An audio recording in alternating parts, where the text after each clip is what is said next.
बहुत शुक्रिया, आपने अपनी प्रारंभिक टिप्पणी दे दी हमें। हम दोबारा आपसे सवाल जवाब के सिलसिले में जुड़ेंगे। थोड़ा सा वकार भाई से जाते हैं। वकार भाई आप अनम्यूट कर लीजिए।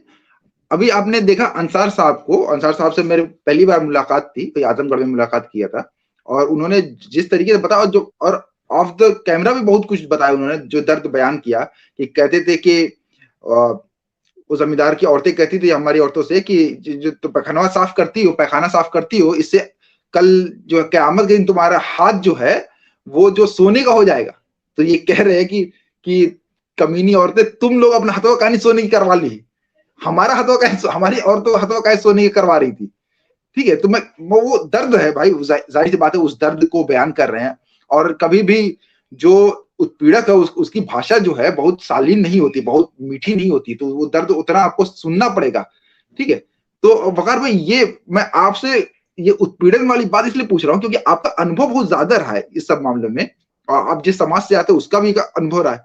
तो हम ये महसूस करते हैं वकार भाई, जब जैसे ही आपने ये बात कहना शुरू करते हैं कि छुआछूत है, गैर बराबरी है, मस्जिद में नहीं घुसने दिया, कुर्सी पे नहीं बैठने दिया, ऐसे आप कई बार बोले हैं, तो इस पे रिएक्शन ऐसे आता है कि वकार झूठा है, वकार जो बोल रहा है गलत बात है, सब झूठी बात है, और हमने नहीं अनुभव किया। खासतौर से अंसारी ये बात बोलते हैं। अंसारी क्यों बोलते हैं? क्योंकि अंसारी रहते गेटों में, मऊ मुबारकपुर, यहाँ पे हम उसी समाज से आते हैं, वहीं पे बैठे रहते हैं। तो वो लोग कहते हैं हमने कभी अनुभव नहीं किया, तो हम जिसको अनुभव नहीं करेंगे, जिस चीज को, हम उसको मानेंगे नहीं। आपका क्या इस पे आपका रिएक्शन है? देखिए, आपने एक कहावत सुनी होगी, जाके पैर न फटे बेवाई, वो का जाने पीर पर आई। कि जैसे जो लोग चप्पल पहनते हैं, या आजकल डॉक्टर सोल के चप्पल आ रहे हैं बड़े अच्छे अच्छे, वो अंदाजा नहीं लगा सकते कि गांव में जब नंगे पैर कोई चलता था और उसका पैर जो बेवाई फटी रहती थी, और जब उसमें खुतियां चुभती थी, तो वो कैसा महसूस करता था। और जाहिर सी बात है, अंसारी समाज की एक बड़ी आबादी है और अपने अपने समाज में वो रहता है, तो उसे इस तरह के भेदभाव का आमतौर पे अनटचेबिलिटी का सामना उसको नहीं करना पड़ता। उसको शादी विवाह में भी जरूरत नहीं पड़ती दूसरे की, वो अपना कर लेता है। लेकिन जो धोबी समाज है, पक्को है, पवरिया है, हलालखोर है, नट है, मोची है, इन समाज में दूसरे समाज के लोग मरने में, शादी में, ईद में, किसी मौके पे भी नहीं आते थे, और वो बहुत स्पेशल नहीं माना जाता था, वो नॉर्मल बात थी। वो बाकायदा आला हजरत रहमतुल्लाह अलैह से किसी ने फतवा पूछा था कि क्या 11वीं सदी की शीरीनी किसी धोबी के यहां खाई जा सकती है? तो उन्होंने जवाब दिया कि अगर वो पाक साफ रह करके, गुस्ल करके अगर वो बनाता और खिलाता, पेश करता है, तो खा सकते हैं। कहा जाता है कि धोबी का घर नापाक, धोबी का घाट पाक होता है। ठीक, तो ये एकदम, मैं तो इसको बार बार कहता हूं कि जो लोग समझदार हैं, सोशियोलॉजी समझते हैं, समाज की बात करते हैं, वो सिर्फ इतना सा बता दें कि जो हिंदू समाज में जो जात पात है, जो हिंदू धोबी के साथ जो व्यवहार होता था ठाकुरों पंडितों के जरिए, उससे किस मामले में हमारे साथ अलग व्यवहार होता था। क्या आजादी के पहले कोई स्पेशल हमारा प्रिविलेज था, हमको कोई फायदा मिल रहा था इस्लाम मुस्लिम होने के नाते कि हाँ इनके यहां कम छुआछूत हो, या आजादी के बाद ऐसा कुछ हुआ हो? हम दूसरे मुल्कों की बात नहीं कर रहे हैं, हम भारत की बात कर रहे हैं, और नॉर्थ इंडिया का तजर्बा है हमको, हम साउथ इंडिया के बारे में जानते नहीं है। हम झारखंड से लेकर के, झारखंड में हमारी बहन रहती है, वो सिर्फ हम लोगों से इसलिए मिलना नहीं चाहते कि कहीं वो धोबी के नाम से मशहूर ना हो जाए।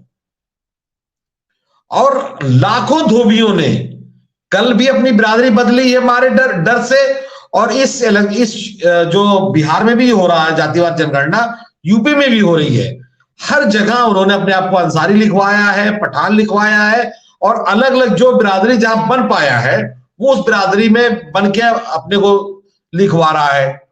तो ये तो छुआछूत की बदतरीन मिसाल है। अगर इस पे कोई इनकार करता है तो ये अजीब सी बात है। या मैं ये कह रहा हूं, हो सकता है मेरी बात कुछ गलत लग रही हो, या कई लोग कह रहे हैं कि फायदा उठाने के लिए हद से ज्यादा गिर रहे हैं, या इस्लाम को, मुसलमानों को बदनाम कर रहे हैं। तो वो हाथ कंगन को आरसी क्या, पढ़े लिखे फारसी क्या। मैं ये जो सवाल है कि हिंदू धोबी से हम किस तरह से अलग थे आजादी के पहले या आजादी के बाद, वो अभी भी सर्वे कर ले, मोदी जी भी सर्वे करा ले, और हमारे उलमा भी सर्वे करा ले। अगर हिंदुओं से ज्यादा जातिवाद ना निकले 100 सालों में तो मैं अपनी बात बंद करने के लिए तैयार हूं। पब्लिकली माफी मांग करके मैं अपनी जबान बंद कर लूंगा। जी वकार भाई की बात पे एक बात कह रहा हूं, ये किताब थी अय्यूब इब्राहिम साहब की, इस किताब पे चर्चा हम करेंगे। इसमें उन्होंने धोबियों के बारे में जिक्र किया, मुस्लिम धोबियों के बारे में, कि घर के अंदर नहीं आते थे, घर के बाहर खड़े होते थे और वहीं से कपड़ा दिया जाता था और कपड़ा लिया जाता था। तो जब हम अय्यूब इब्राहिम साहब से बात करेंगे तो इस घटना का भी जिक्र करेंगे। अब हम कहकशां परवीन साहब के पास जा रहे हैं। देखिए एक हदीस है, उस हदीस को मैं आप पढ़ भी देता हूं और स्क्रीन पे भी डाल देता हूं कि लोगों, मैं तुम्हें ऐसी चीजें छोड़कर जा रहा हूं कि अगर मजबूती से इसे थामे रखोगे तो गुमराह न होगे। और ईश्वर की किताब, पहले ये ईश्वर की किताब और मेरे घर वालों मेरी औलाद।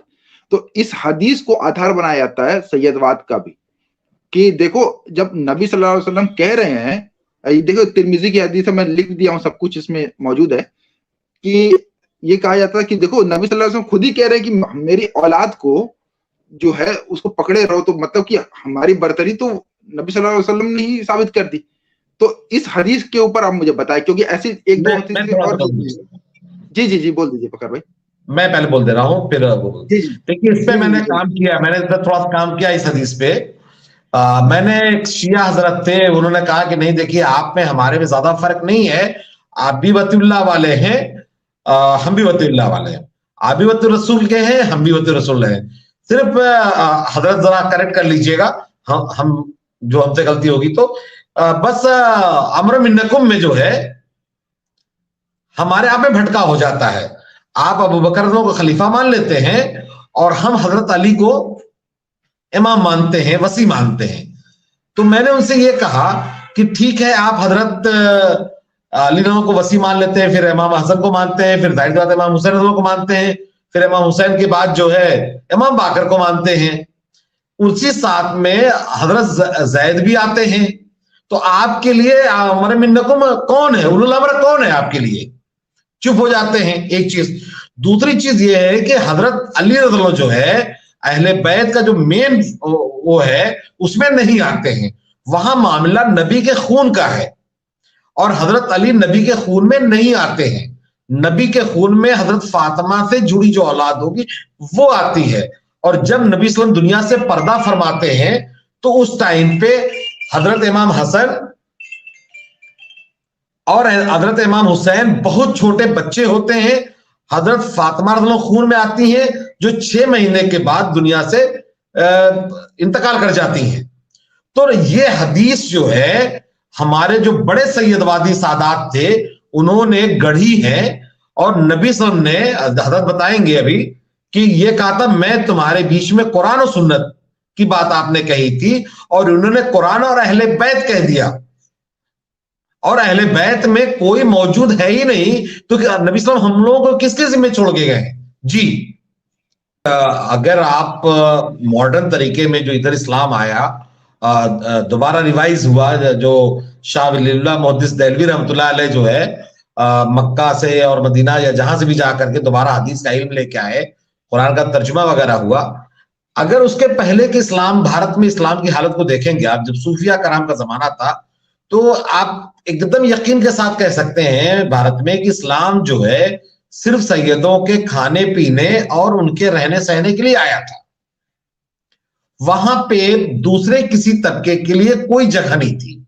और इस मामले को लेकर खान साहब ने लिखा है, अजहरी है, मौलाना अजहरी खान साहब है, अशरफिया नाम की एक मैगजीन आती है, जामे शरफिया की अशरफिया नाम की एक मैगजीन आती है। कहेंगे कुरान में जो 8 सब्जेक्ट दिए गए हैं ज़कात के, अगर खुदा न खास्ता एक सब्जेक्ट भी उसमें सैयद के लिए होता 8 में से, तो बाकी जो 7 होते एड़ियां रगड़ के मर जाते, उन्हें ज़कात नहीं मिलती, सारी ज़कात जो है सैयद खा जाते। और जो सैयद को ज़कात मना की गई थी सिर्फ इसीलिए मना की गई थी कहीं नबी सल्लल्लाहु अलैहि वसल्लम के कुर्बत का फायदा उठा करके ये बैठ के ज़कात ना खाना चालू करते, बहाना लगा करके, और आखिर में ये खुम्स के बहाने ये ज़कात खा रहे हैं। मतलब वो चीज जो बैठे बैठे है, पूरे दुनिया में सैयद का कोई पेशा नहीं है। अंसारी का एक पेशा है, धोबी का एक पेशा है, हर तबके का एक पेशा होता है। सैयद का पेशा सिर्फ यह है कि उसे कोई काम नहीं करना है, उसे बैठ करके खाना है, और वो उसको बैठ करके खाने के लिए वो जितनी उसके पास जुगत है वो भिड़ा के रखता है। जैसे आप ठंडक के मौसम में पेप्सी और कोक का प्रचार देखते हैं, तो ठंडक के मौसम में भी आप पेप्सी और कोक पीने लगते हैं, आप दूध और जूस नहीं पीते हैं। सेम उसी तरह से सैयदों ने बैठ करके, उनके पास कोई कमाने का काम नहीं था, वो बैठ करके फजीलत गढ़ा करते थे। और इस्लाम फैलाने वाले कोई और लोग हैं, जिसमें हजरत अबू अयूब अंसारी रज़ियल्लाहु अन्हु के पोते हजरत अब्दुल्ला रज़ियल्लाहु का बड़ा नाम आता, और भी कई साहबा हैं जो भारत आए थे। लेकिन जब आपके सामने बात आती है इस्लाम की, तो यह कहा जाता है कि ख्वाजा गरीब नवाज रहमतुल्लाह अलैह ने 90 लाख लोगों को इस्लाम कबूल करवाया। यानी हम लोग जो इस आज मुसलमान हैं, उसमें सिर्फ और सिर्फ ख्वाजा गरीब नवाज की वजह से है, वरना हम लोग भी बैठ के आज मंदिरों में पूजा करते। खैर, मंदिर में दलित को जगह कहां मिलती।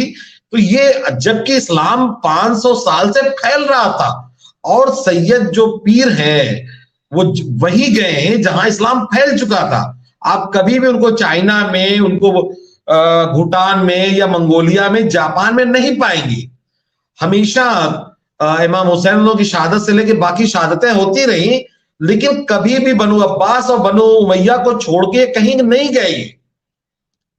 अगर वो कहीं और चले जाते तो हो सकता है इस्लाम फैला लेते, लेकिन उन्हें इस्लाम नहीं फैलाना था, उन्हें सिर्फ बैठ के खाना था, और वो बैठ के खाते रहे। और उन्होंने ऐसा माहौल बना दिया कि सैयद ही इस्लाम है, इस्लाम ही सैयद है, उसके बाहर कुछ नहीं है।